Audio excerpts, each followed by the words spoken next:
Hello, good evening. Kasama po ngayon si Pastor Fer Anthony Batalier at siya po yung una nating interviewin sa kanyang ministry, kung paano po siya tinawag ng Diyos at saan po siya ngayon nag-work at ano po yung struggle niya sa ministry and yung encouragement niya din sa atin. So, Pastor, kailan po kayo tinawag ng Diyos at yung tawag ng salvation and yung tawag din sa pagiging pastor at saan ka po ngayon pinadpad ng Diyos?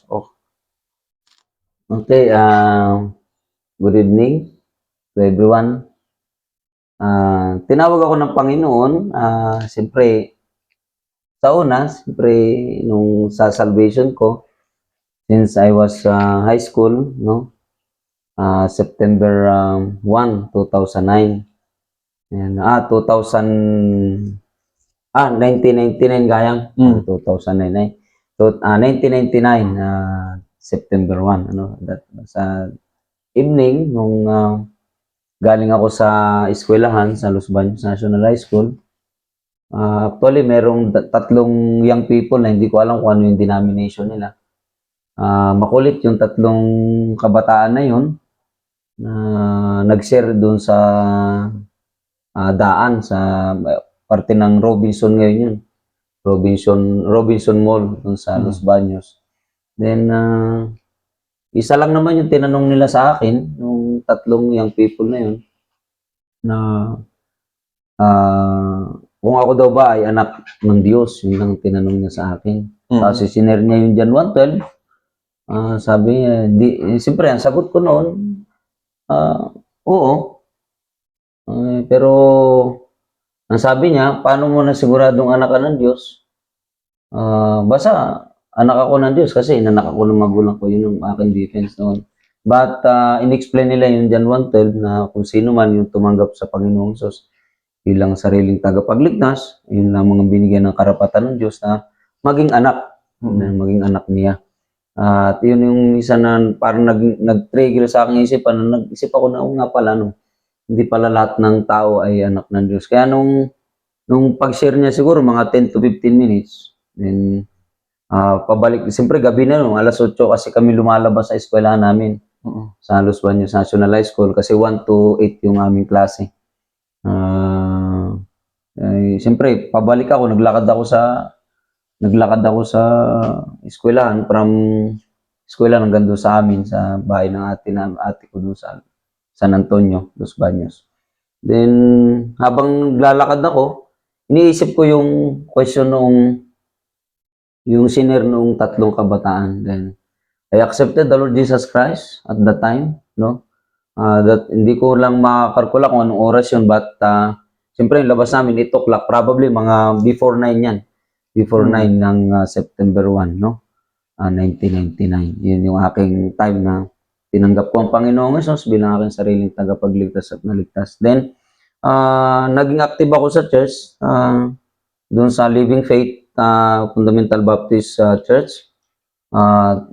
Sa pastor namin, si Pastor Rodolfo Agapito, patay na siya, taga-Panara, Palawan. Then, siya, habang nagbabible study naman doon sa ate ko, nakikisira ako, nakikisama ako. Then, doon ako nag-matured, dahan-dahan.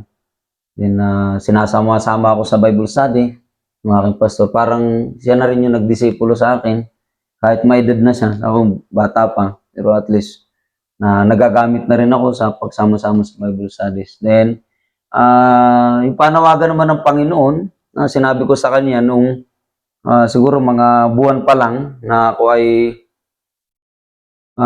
na-convert, tapos na-baptize ako nung I think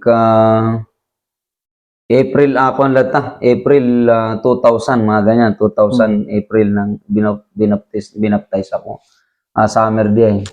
Then, habang ako na sumasama sa Bible study, sa pastor, tinanong ko nga yung kanyang kung saan siya nag-eskwela.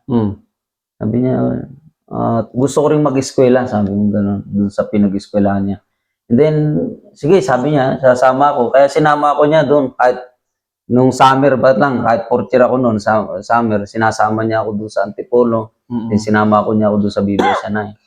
Then pinakita niya sa akin. Then pina-attend niya ako sa camp doon sa SIVFK.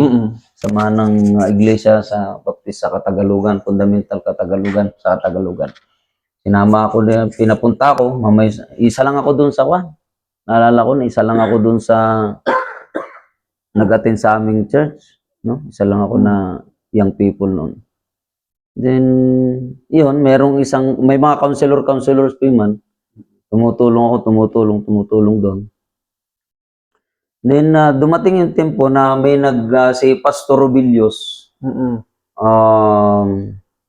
siya yung nag-challenge doon sa kwan. Hindi lang sa salvation, bagkus doon sa kung sino yung mag-aaral sa BBSNI. Then, pag sabi niyang ganun, siyempre, umiyak ako sa Panginoon. Sabi ko, gusto kong isuko yung buhay ko. Ngayon, nung time na yun, merong mga counselors na, sige, kuhain niyo yung mga, pinag-iwahiwalay nga kami. Yung about sa salvation, may ibang counselor. Tapos kami na gustong mag-commit sa pag-aaral sa BBSNI, sa seminary, any seminary. Hiniwalay din at mayroong counselor sa amin. Then, yun, kinonsilan, ganito. Hanggang sa nakapag-eskwela ako sa, after, hindi pa ako agad naka-eskwela, nalimutan ko pa ang Panginoon, nalimutan ko pa yung parang promise ko ngayon. Kahit naging best counselor ako doon sa camp na yun. Naging best counselor. Best camper ka lang, best camper. Yun. Hindi naging best camper ako, libre ako doon sa pangalawa. Nalimutan ko pa rin na nakapagtrabaho pa rin ako sa UP. Halos sa kulang-kulang 1 taon nagtrabaho ako sa UP. As maintenance, labor, ganun. Muntik na akong, kasi lang mahulog, housing na nililinisan ko.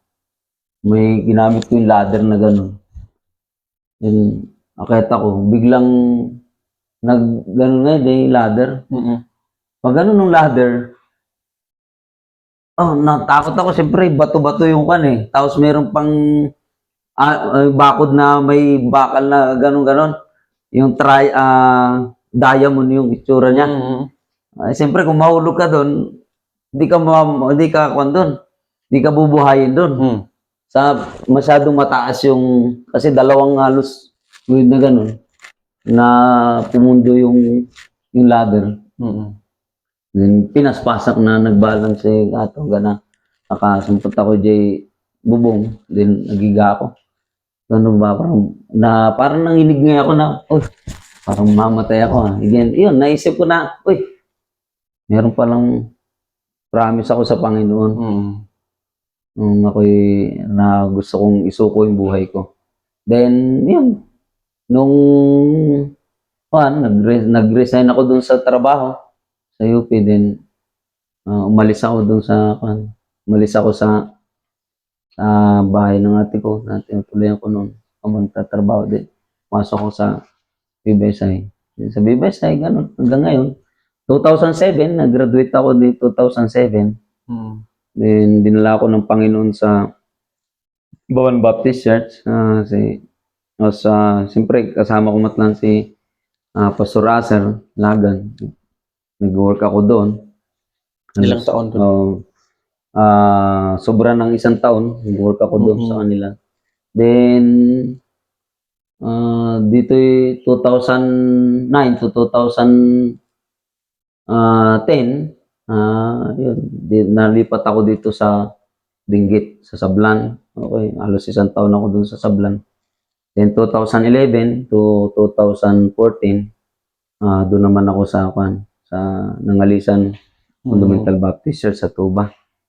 Then yun, pagdating naman may panawagan uli ang Panginoon. Nag-resign tayo doon sa Nangalisan.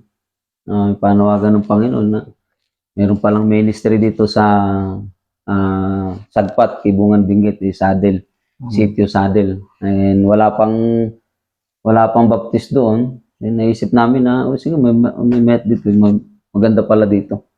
And Kangkanay tribe, at siyempre si Mrs. Taga-Runmat lang, taga-Ron din.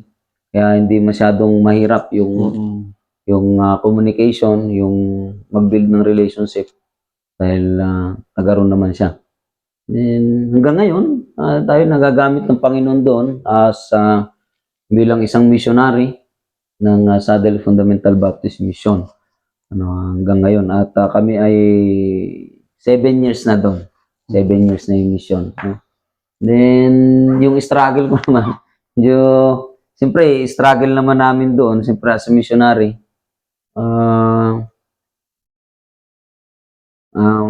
Marami ding struggle. Tulad na lamang siyempre yung even sa personal, ano ba yung personal na struggle ko sa buhay? Isa na yung minsan parang nagtatrabaho ka na parang walang silbi. Parang walang resulta, walang nagiging magandang resulta, no? Yun isa sa pinaka-struggle ko. Then siyempre, isa pa yung financial, isa rin yan nakakapagbigay ng struggle. Talagang financial, no? Lalos lahat naman ng tao. At isa yun sa pinaka naging struggle nila sa ministry. No? Kasi, but yung kiniklaim naman namin, Philippians 4:19, and my God shall supply all your needs. Basta tuloy lang naman sa ministry, pero part pa rin na parang pumapasok pa rin sa isipan ko na yun yung kailangan, no? Talagang financial yung kailangan ng isang manggagawa o isang lingkod ng Panginoon. But I praising the Lord, I praise and thank the Lord for that ministry na pinagtagubilin ng Panginoon sa akin, no? Kasi kaya na sa pamagitan ng mga struggles na yun, yung mga problems o pagsubok sa buhay, doon naman tayo pinapalakas ng Panginoon upang matutunan natin na mahalin at mag-focus dun sa ministry na pinagtagubil niya sa akin o sa amin. Yun, at salamat sa Panginoon na kahit na sabihin natin na may struggle, at least merong kang pamilya doon na nagiging partner mo sa buhay pananampalataya, buhay paglilingkod. No, narin naman yung misis ko. Kung may problema, edi share one another burdens lang. Ilan pa lang anak mo, Pastor? Yung anak namin ay 3, no? 3. 3 ang anak namin. Si John Caris, panganay namin. John Caris and Kisaya Grace, yung second. Then yung third, si Nathaniel James. Yung third na anak namin. No? Yung name naman ng misis ko, Crisanta. No? Yung name na aking misis. Yan. And then encouragement mo sa mga nanonood? Challenge? Yung challenge ko sa bawat manggagawa, no? Tuloy lang mga kamanggagawa at mga kamanggagawa kay Kristo. Ano? Tuloy lang tayo. Talagang natural lang na sa atin pastor o missionary ka man o church worker na pag tayo naglilingkod sa Diyos, talagang natural yung madaanan natin yung pagsubok, no? Pero hindi naman tayo pwedeng mag-alala kasi ang sabi nga ng Panginoon, malinaw naman ang pangako ng Panginoon na magaan yung kanyang pamatok, no? Basta lagi lang tayong kumapit sa kanya, lagi lang tayong mag-rely sa kapangyarihan ng Panginoon, sa presensya ng Panginoon. At yun naman ay nasubukan ko na rin sa tagal ng since 2007 up to present, no? Na-test ko na rin yung kapangyarihan ng Panginoon kung paano natin i-handle yung problema o yung mga pagsubok nating naranasan. Kasi natural talaga yan. Kaya kung gusto mo nang gumibap, meron din pagkakataon na gusto ko na rin gumibap. Na umalis sa ministry, magtrabaho na lang. Pero kung ikaw ay naroon na sa kalagitnaan, isipin mo na lang na parang swimmer, no? Yung talagang swimmer ka na. Yung goal mo, naroon ka na sa kalagitnaan, edi tuloy mo na lang. Kaysa na bumalik ka pa, ay sumatlag sukat nun. Tuloy mo na lang. Kasi naroon ka na sa kalagitnaan, kaya walang susuko sa ministry. Sabi ni Apostol Pablo, finish the course, no? Finish the race, no? Kung na tayo tumatakbo, huwag tayo sumuko kahit na alam mo, pagod na, you keep on, no? Tuloy lang. Dahil gano'n naman talaga sa ministry. Kasi kung ang ministry ay tatakbuhan natin, na pinagtagubilan na nagtiwala sa atin na ang Panginoon mismo ay may tiwala sa atin na makayanan natin yun. Pero kumiwap tayo, sumuko tayo, parang pinapakita natin dun sa tao, dun sa mga ating kapwa manggagawa na ang hina naman ng Panginoon. Parang walang kapangyarihan yung Diyos sa ating buhay, no? Na hindi niya kaya, no? Sa amin, experience nga namin na nung unang mga taon, unang mga taon namin, siyempre unang service. Sabi namin, sabi ko kay Mrs. noon, huwag mo kasing titingnan yung lagayan ng bigas, yung tumbler na yellow. Huwag mo titingnan yun. Sabi ko gano'n sa kanya. Kasi pag tinignan mo, mati-discourage ka doon kasi walang laman eh. Huwag mo tingnan. Bayan mo lang, go to your room, you pray.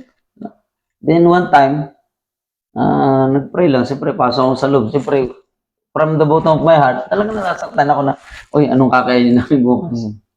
Anong kakainin namin? Then, I prayed to God, Lord, ba talaga yung plano mo talaga, tuloy ba dito? Kasi pinakita mo na naman na nag-start yung service. Nariyan yung mga mananampalataya din. One of our first member, the first member ng Panginoon doon sa church, pumunta doon sa aming yung sa mission house. Meron pera. Sabi ko, sige, bili mo na yan ng bigas. Tapos ganyan, pambayad. Tapos yan, improvide ng Panginoon, no? Doon sa bagay na gusto lang pakita ng Panginoon, subukin lang tayo minsan. Kung hanggang saan yung ating pananampalataya sa Kanya. In regards sa gawain, ano? Yun pala yung mga experience doon. Minsan nga, pag wala kang ulam, merong magdadala na lang, kahit nga unbeliever, pupunta sa'yo. Pastor, ito yung meron akong gulay dito. Libre. Diba? Ganun lang. Di naman, kaya subuko na rin ang kapangyarihan ng Panginoon. Pero hindi ko naman sinasabi na ganun na ako katatag kasi mahina pa rin ako kung isipin. Pero nagiging malakas ako because naalam ko na dyan ang Diyos.